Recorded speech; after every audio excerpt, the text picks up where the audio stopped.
So magandang hapon mga kabakyard, andito pa din tayo sa farm ng ating pinsan sa San Pure Game Farm.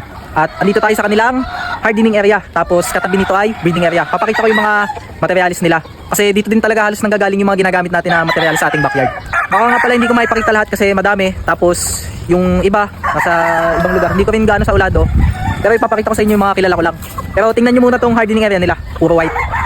Ayan, may mga pure dyan na white kelso, tapos may linyada silang tinatawag na pure white. Yun yung winning line. Napakadaming ipinanalo niyang mga white na yan, kaya ngayon talagang dinamihan nila. Ayan, may mga golden boy din tayo dito, yung mga kapatid din natin na bird stub. Ayan, mga early bird. So mga kabakyard, unang-una sa listahan natin itong Cardinal Club Kelso na binili namin sa World Trade. Yan, Cardinal Club Kelso, napakagaling at napakaganda na sukat. Pure yan mga kabakyard. Makikisingit lang ng picture ko mga kabakyard. Tapos pangalawa sa listahan, A. Flores 5K sweater. Galing mismo yan sa sa boot ni Sir A. Flores Game Farm. Tapos itong F1, ito binidyo na din natin to, Pure Golden Boy of Roxy Jimenez. Napakapogi. Itong isa naman nito ay gold medalist na din to, Larry Romero Raptor sweater.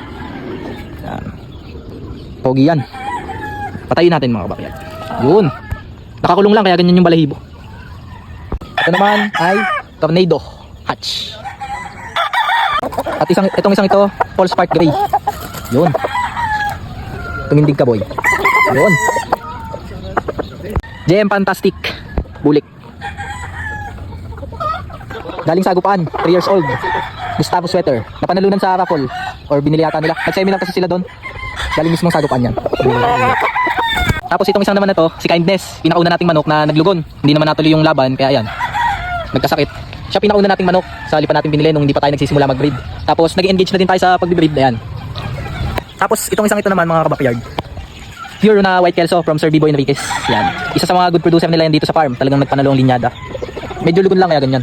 Original yan. May wingband, may legband yata, kaso nawala lang. So ayun lang mga kabakyard, pinakita ko lang sa inyo yung linyada ng farm ng ating pinsan na si San Pure. Kaya ayun, magaganda. Dito din naman talaga tayo kumukuha ng mga manok. Kaya yan, legit na legit.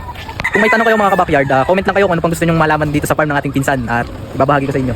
Ayan, nag-happening sila ngayon ng early bird. Tapos nagre-ready na din dun sa kabilang farm ng talian. Napakadami niyan, ilalaban nila yan sa malalaking event. Yan. Thank you mga kabakyard, comment lang kayo kung may tanong kayo.